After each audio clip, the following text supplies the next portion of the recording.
வணக்கம் நண்பர்களே, உங்கள் எம்எஸ் 12ஆம் வகுப்பு மாணவர்களுக்கு பொதுத் தேர்வு இருக்குது அப்படிங்கிறது பார்த்தீங்கன்னா ஒரு கடினமான சுமையா உங்களோட தலையில ஏறி உட்கார்ந்துருக்கு.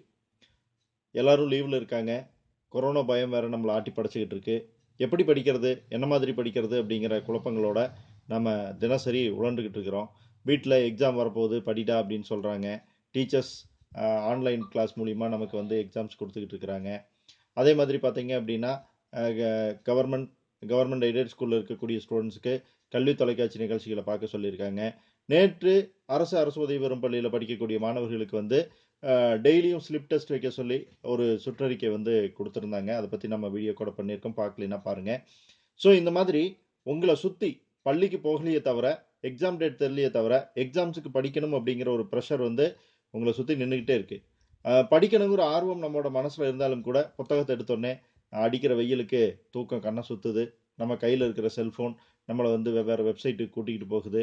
அதே மாதிரி ஃப்ரெண்ட்ஸ் கால் பண்ணுறாங்க, சேட் குரூப்பில் நம்மளோட பொழப்பு ஓடிக்கிட்டே இருக்குது. நம்ம என்ன பண்ணுறது, எப்படி படிக்கிறது அப்படிங்கிறது மிகப்பெரிய குழப்பமாக இருக்குது. நமக்கு முன்னால் ஒரு டார்கெட் இருந்தது அப்படின்னா கண்டிப்பாக இந்த டேட்டுக்குள்ளே நம்ம படிச்சாகணும் அப்படின்னா படித்து பழகிட்டோம் அப்படி இது வரைக்கும். இப்போ அந்த மாதிரி ஒரு டார்கெட் இல்லாதனால நம்மளால் படிக்க முடியாமல் தடுமாறிக்கிட்டு இருக்கிறோம். இதையும் கடந்து நண்பர்கள் பல பேர் வந்து படிச்சுக்கிட்டு தான் இருக்கிறீங்க. என்ன மாதிரியான பிளான் வச்சிருக்கீங்க அப்படிங்கிறத கீழே கமெண்ட்ல சொல்லுங்க. உங்களுடைய நண்பர்களுக்கு உபயோகப்படும். கண்டிப்பா நம்ம எல்லாருமே சேர்ந்து டிஸ்கஸ் பண்ணுவோம். இந்த வீடியோவுக்கு அப்புறம் இனி வரப்போற வீடியோக்கள்ல +2க்கு பப்ளிக் எக்ஸாமுக்கு எப்படி ஈஸியாக படிக்கிறது அப்படிங்கிறத பற்றி நம்ம தொடர்ந்து டிஸ்கஸ் பண்ணுவோம். அதில் முதல் முயற்சியாக நம்ம என்ன பண்ண போகிறோம் அப்படின்னா, நண்பர்கள் நீங்கள் என்ன சிறப்பான சிஸ்டம் வச்சு படிச்சுக்கிட்டு இருக்கிறீங்க, என்ன ஸ்கெட்யூல் போட்டிருக்கீங்க அப்படிங்கிறத பற்றி இங்கே கமெண்ட்ல டிஸ்கஸ் பண்ணீங்க அப்படின்னா அது மற்ற நண்பர்களுக்கும் உபயோகமாக இருக்கும். கண்டிப்பாக நம்முடைய பாணியை அவங்க பயன்படுத்தலாம், அல்லது அவங்களுடைய ஸ்டைல் வந்து நமக்கு அடாப்ட் ஆகலாம். ஸோ ஒட்டுமொத்தமாக நம்முடைய மதிப்பெண்களை அதிகரிச்சுக்கிட்டு ஒரு நல்ல கல்லூரிக்கு போகிறதுக்கான வாய்ப்பு கண்டிப்பாக கிடைக்கும்.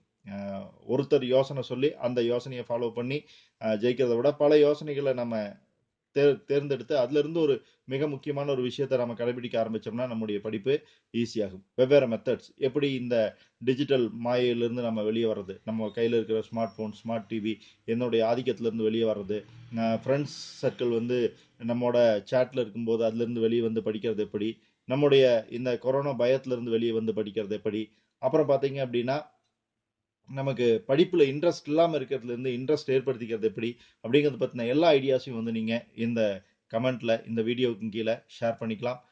நானும் உங்களுக்கு வந்து அப்பப்போ டிப்ஸ் தரப்போகிறேன் அடுத்தடுத்து வரக்கூடிய வீடியோஸில். கண்டிப்பாக இது உங்கள் எல்லாத்துக்கும் யூஸ்ஃபுல்லாக இருக்கும்னு நினைக்கிறேன். இந்த தகவலை உங்கள் ஃப்ரெண்ட்ஸுக்கு ஷேர் பண்ணுங்கள். அப்போ தான் அவங்க கீழே கமெண்ட் பண்ண முடியும். உங்களுக்கு பிடிச்சிருந்தா லைக் பண்ணிவிட்டு உங்களோட ஐடியாவை கீழே கமெண்ட்டில் சொல்லுங்கள். அப்படியே நம்ம சேனலையும் சப்ஸ்கிரைப் பண்ணுங்கள். நம்மளோட அப்டேட்ஸ் எல்லாமே உங்களுக்கு உடனுக்குடன் கிடைக்கும். மீண்டும் அடுத்த அப்டேட்டில் சந்திக்கலாம் நண்பர்களே. நன்றி.